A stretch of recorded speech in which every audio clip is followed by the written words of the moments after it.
The Great Building Update has arrived on beta officially. You can see the changes and get the new boosts on Great Buildings and everything. Let's start at the beginning by going through what's changed for the Great Buildings themselves. First, the Great Buildings now have 3 potential tiers of boosts: Copper, Silver, and Gold.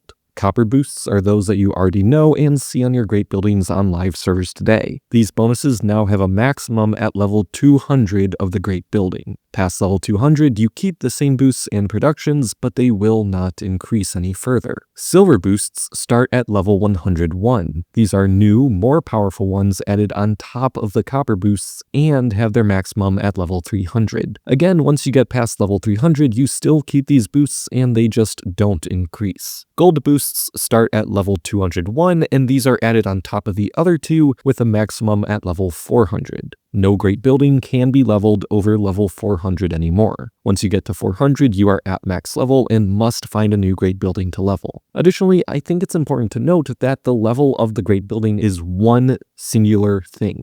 You do not have separate copper, silver, and gold levels. If you have a Great Building and level it from level 120 to 121, you level both the copper and silver bonuses, since those are the ones that are both active at that time. Of the 48 Great Buildings in this game, only 19 have gotten these new silver and gold tiers of boosts. The remaining 29 still have only the normal boosts that they all have, it's just that they are considered the copper tier now. This means that those Great Buildings with only copper tier boosts have a maximum level of 200, as that is where the copper boosts stop. Inno may add silver and gold tiers of boosts to these Great Buildings in the future, which would let you level them further, but as of now, 200 is the limit. So I'm calling these Copper Great Buildings. I'll refer to the ones that have the new boosts as Gold Great Buildings. Copper Great Buildings largely haven't seen much change beyond a few tweaks, such as that every building that gave unrefined goods in the past now gives explicitly current age goods. On the other side, many of the Gold Great Buildings, those are the ones that got new boosts, seem to have gotten some buffs to their original copper tier boosts. For example, the Observatory gives double the army boosts and significantly more guild goods at level 200. Or look at the Terracotta Army, which used to give 115% army boosts at level 200, but now gives 500%. On top of those, we have the new boosts. 14 of the 19 Gold Great Buildings shown here have gotten new, flat army boosts that are quite large, and some have also gotten additional productions on the Silver tier. Note that these are just flat army boosts like you've seen on event buildings and other Great Buildings added to your existing total. Those are separate boosts from what 4 of the Gold Great Buildings got, which are multiplicative army boosts. These basically multiply whatever your army boosts already are and makes them stronger by that amount.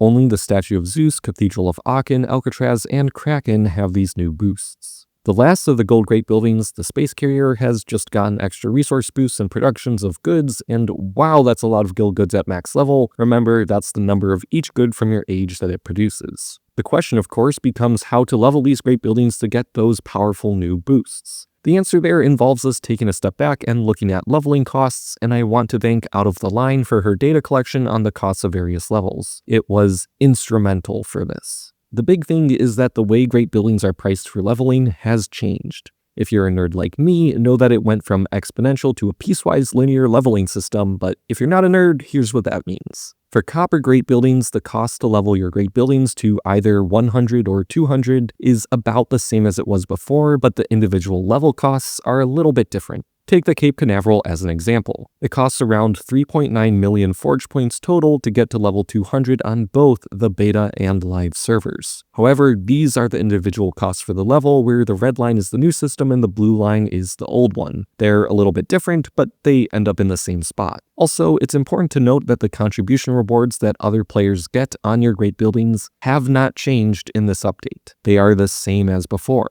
That means that the sweet spot is basically gone from the Great Buildings. Here's the cape again, and you can see it just doesn't exist. If you're a sniper, this is bad news, but if you are a newer player or in a slower moving guild, this is pretty nice. To unlock each level of the Copper Great Buildings, you need to use one full set of copper blueprints, which are just the normal blueprints that you have in your inventory right now. It's the same as before, just looks a little bit different on the unlock screen. The Gold Great Buildings, on the other hand, just got a lot more expensive. Take the Himeji Castle. It now costs about 1.9 million forge points to get to level 100, when before the total cost was about 400,000, not including a contribution bonus. The cost disparity increases even further with higher levels, where at level 200, the Himeji Castle will cost about 36 times what it used to. A similar story can be told for the other gold grade buildings, with each being quite a bit more expensive than they used to be. This is especially notable with the Blue Galaxy, where it used to cost about 100,000 forge points to get to level 100 at a 1.9 investor rate, whereas now it costs 1.75 million at 1.9. Speaking of costs, what about unlocking these great buildings? Well, it is the same as before, one set of copper blueprints per level from levels 10 to 100. However, to unlock level 100 and beyond, you will start needing more than just copper blueprints. This includes silver blueprints needed for levels 101 plus, gold blueprints needed for 201 plus, and coins and goods of the Age of the Great Building in fairly large quantities from levels 201 on. Note that I'm not sure on the exact amounts you'll need for a specific level, and also can't say for certain if you even need every item for each level, but overall you will need these things to level your gold grade buildings further. That of course brings us to the silver and gold blueprints, new tiers to the normal blueprints, which have been renamed to copper blueprints. You can get these higher tier blueprints in two different ways. The easiest is to contribute forge points to a great building of someone who is already in the silver or gold tiers. As you'd expect, you get an amount of those in return, just like the forge points, metals, and copper blueprints that you used to get. Note that the bonus from the arc will only function on the first 200 levels of someone's great building. Once they hit level 201, your arc will no longer boost contribution rewards on that building. The second way to get silver or gold blueprints is the Blueprint Refinery. You can get to this from any of the gold great buildings blueprint screen. Here you can trade in one full set of copper blueprints and spend some goods of the great building's age, coins, and supplies to receive one random silver blueprint, or eventually one whole set of silver blueprints and goods, coins, and supplies to get a random gold blueprint. The costs increase with each refinement, and you are limited to only 5 refinements per day per great building. The next day, the costs and limits reset. Note that the goods costs and amounts for different great buildings are different. This method is significantly slower than contributing, but that's not really too big of a problem with the level costs being so high. Alright, with all of that out of the way, let's look at the impact on the live servers. The big thing to keep in mind is the transition between the old system and this new one. Any copper great buildings that you have that are over level 200 and gold great buildings over level 400 will have all the resources you paid on them returned in full. That means any goods to unlock levels, the blueprints, and so on, but only the forge points that you yourself paid. If guildmates contributed at 1.9, you will not get their forge points back, and they will not get anything back either. Other than the great buildings that you have over the new caps, the rest will stay at the same level they were at before the update. A level 180 arc you have now would stay a level 180 arc when the silver and gold tiers are added. Similarly, any unlocked levels stay unlocked. That means that unlocking 400 on the gold great buildings you care about will allow you to permanently skip all of the extra goods, coins, or supplies needed for higher tier blueprints and unlocking higher levels. From some back of the napkin math, you would be saving billions of coins and millions of goods for each gold grade building you did this for. Now, I say this with the huge caveat that this is extremely likely to change in some way before it reaches the live servers. I don't think this exploit with unlocking levels was intended, as it voids a large amount of the long-term challenge this update brings. Now, that's just about all the new stuff for the update, but I did want to take the time to answer some of the questions that you all had about the update on Discord and my YouTube community post that I maybe didn't answer fully in this video yet. The first one comes from Hardened Clay on YouTube, but it's a fairly common one that I saw, which boils down to if there are 3 separate things we level, copper, silver, and gold levels, or if there's just one set of levels. The answer is that there is only one set of levels. The different tiers only refer to when those boosts first show up and then when they stop increasing. You do not unlock a second level system with the silver tier, you just start getting different boosts as you level it. This next one comes from Snoo over on Discord, which is whether it will cost goods to level upgrade buildings or only when unlocking a level from the next tier. Only for gold great buildings, it will cost goods and coins to unlock each level from 201 on. To clarify again though, it's the same level for all the tiers, there are no separate levels and they are all leveled at the same time. The next one is from Dreamgirl Dana, which asks whether to unlock all available levels now or to wait until afterwards. As I mentioned earlier, I do think this will likely change, but in the current system, you get a massive advantage by unlocking the gold grade buildings you're going to want to level 400. If you have the blueprints and the space to devote to placing the great buildings, I think it's a no-brainer to do it. If they do decide to change it, you would likely get back the blueprints you spent beyond whatever point they roll back progress to, so the only real risk with doing this is having wasted space in your city between now and whenever the update releases on live servers. Copper buildings don't have changed unlock costs, so you can leave those wherever they're at right now. Our next question is similar, as John Smith asks if you keep progress after level 200 after the update. For the copper great buildings, no, that gets rolled back to 200 and you get refunded. For the gold great buildings, yes, you do keep that progress under the current system. That means that, yes, if you have a level 200 plus building, you can receive the new gold tier boosts from day one of the update. However, there is again the point that it could change, and I think it is likely due to the massive advantage that it gives players who do so. If you have the ability to level the gold great buildings high, I think you can't let the opportunity pass you by. Bavery asks what the rewards from 200 to 400 will look like without the ARC being able to contribute, and also how to best get gold blueprints. Past level 200, my guess is that it's just going to be 1.0 threads instead of 1.9 or 2.0 or whatever you had in your guild. I expect 1.0 threads will become a thing where you can at least get a small amount of help from your guildmates and friends on your great buildings. It would also probably be the best way to get gold blueprints, as otherwise you'd be limited to only 5 random ones per day from the refinery, and that would cost a lot of goods, coins, and supplies. Several folks ask for a list of the great buildings boosts at certain levels, and I will have that available in a spreadsheet link below for the max and min of each boost, as well as screenshots from in-game of each great building showing the boosts on my website. This wasn't a question I saw on YouTube or on Discord, but did the rewards from the Himeji Castle, Space Carrier, or any of the other buildings give a random reward change? Yes, great question. The Himeji and Space Carrier seem to be giving much stronger productions. I don't know if the Temple of Relics, Seed Vault, or Flying Island were affected, but it is possible. This is going to have to be something that we keep an eye on as we have more time with the update.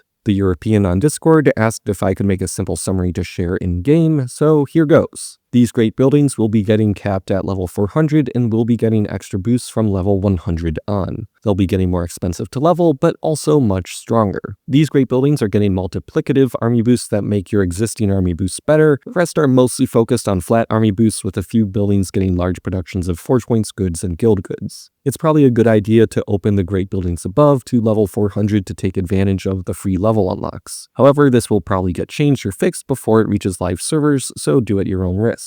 The great buildings not listed above will be getting capped at level 200 and will not be getting new boosts, but also won't be getting more expensive. You don't have to worry about unlocking these or anything. Shameless plug, UberNerd14 has a great video about the update with more details, and the link will be there. I'll have this in a pinned comment so that you can copy and paste it easily to your guild. And from Red Queen, she asks whether the great buildings will be economically justified, which is a really good and thoughtful question, which rolls us into my thoughts. I've got a lot to talk about here, so the place of great buildings in the game's economy may as well be the place to start. In my opinion, there are a few great buildings that could be worth focusing on. There are only 4 that I can be fairly certain will stay relevant. Those are the Statue of Zeus, Cathedral of Aachen, Alcatraz, and Kraken due to their multiplicative boosts. Even though the amount of the multiplicative boost is low, these are the only ones that will hold value even if buildings from events and other features get extremely powerful down the road. It's the same reason the Arctic Orangery and Blue Galaxy have been such mainstays of common strategy for a long time. They make what you already have more powerful instead of trying to provide a set amount of power on their own. In short, they're inflation-proof, and I would feel safe leveling them over a long period of time, as I could trust that it would stay useful.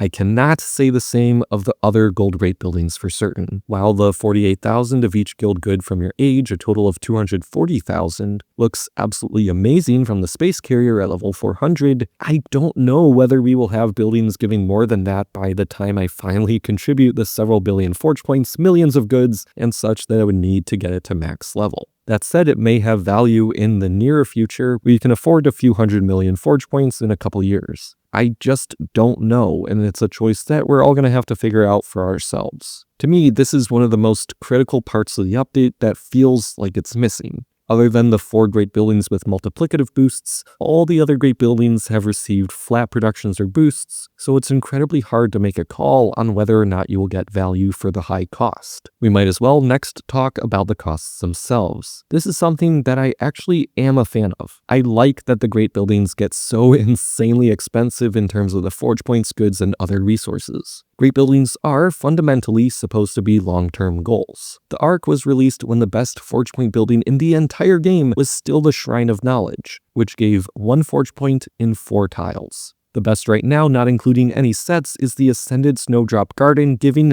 30 forge points per tile, which is 120 times stronger than the Shrine of Knowledge in that regard. The point is, if the Ark was released today with similar relative costs, it would cost around 23 million forge points to get it to level 80. Even with the changes making it more expensive, it costs only around 1.3 million forge points to get it to level 80. Of course, we now have the additional goods, coins, and supply costs added on top of forge points for gold great buildings past level 100, so part of that excess cost is picked up. However, I think it's important to stress that these great buildings are still less expensive in the current game economy than they were when many of the great buildings were originally introduced. If power creep continues and we keep getting stronger buildings, I see no reason why the cost of these great buildings would be unable to be realized in city productions or in income from other features. With the mention of level costs, I do think they have to do something about having levels unlocked now staying unlocked after the update. It allows proactive players to permanently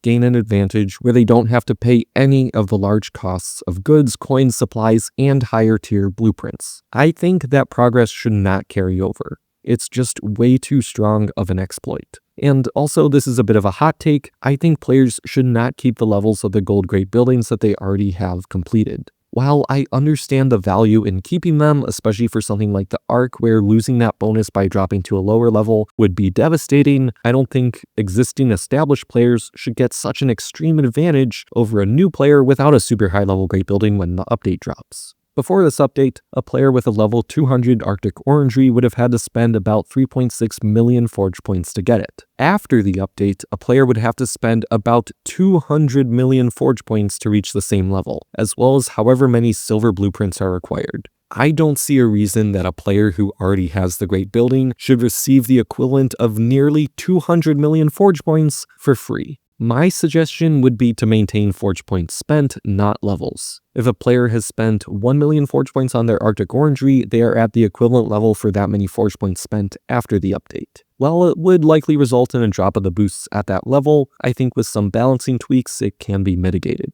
Let's talk about the boosts that we got with this update. In total, we got 8 new ones. That's it. Everything else is something that already exists in the game. Even then, the new ones basically just amount to power creep proof army boosts. Personally, I was hoping we would see at least some interesting new boosts that were truly unique, like the Ark's contribution bonus, the Seed Vault's helping hands, or the Chateau's quest reward boost. It's boosts like those that can change how the game plays, even when they are expensive to pursue, and I think that's where some of the most fun comes from with the great buildings. Some examples that I think would be instantly worth considering, even as copper boosts, would be an increase to the forge points that you can have on your bar at any given time. This doesn't actually help you produce more of anything, but it would be a great way to work a quality of life feature into a great building that you would want to keep around, just because it makes the game easier to use. A method of obtaining silver or gold blueprints would be helpful, and I think the perfect great building already exists for it. The Rainforest Project. Introduce a chance for it to give silver or gold blueprints when aiding, and you've made a great building that was useless for the greater part of its existence suddenly have a niche use.